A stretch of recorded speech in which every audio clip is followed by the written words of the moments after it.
विद्यार्थी एउटा किताब जस्तै हो। विद्यार्थी किताबलाई जसरी हामीले हरेक पान्ना पढेर हामीले किताबका विभिन्न भावहरू बुझ्छौँ, त्यसै गरी विद्यार्थीहरूको नि विभिन्न क्षमता भएका विद्यार्थीहरू विद्यालयमा आउँछन्।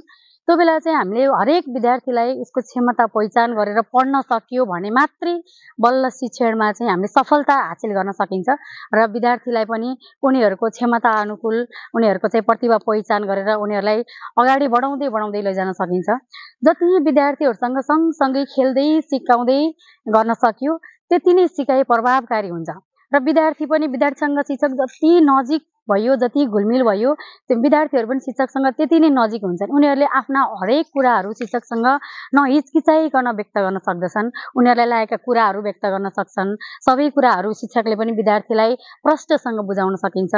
विद्यार्थीहरूको चाहिँ प्रतिभा पहिचान गर्नको लागि सर्वप्रथम विद्यार्थीका हरेक पक्षहरूसँग पनि हामी सम्बन्धित हुनुपर्छ। उनीहरूको घरायसी पक्ष के छ, उनीहरूको चाहिँ आर्थिक पक्ष, सामाजिक पक्ष, राजनीतिक पक्ष, हैन, उनीहरूको चाहिँ चालचलन, व्यवहार, संस्कार घरको कस्तो छ, त्यसलाई पनि हामीले आफ्नो विद्यार्थीहरूको हरेक विद्यार्थीहरूको घरमा गएर त्यहाँ गएर सबै विद्यार्थीहरूसँग विद्यार्थीहरूका अभिभावकहरूसँग सँगसँगै रहेर पनि हामीले त्यहाँबाट धेरै कुराहरू उनीहरूको पक्षबारेमा थाहा पाउन सक्छौँ। विद्यार्थीलाई सोही अनुरूप विद्यालयमा आएर उनीहरूको के छ त, उनीहरूको कुन पक्षमा उनीहरूको बढी झुकाव छ, विद्यार्थीलाई कुन पक्षमा बढी सुधार गर्नुपर्ने हुन्छ, हामीले त्यसमै बढी जोड दिन सकिन्छ।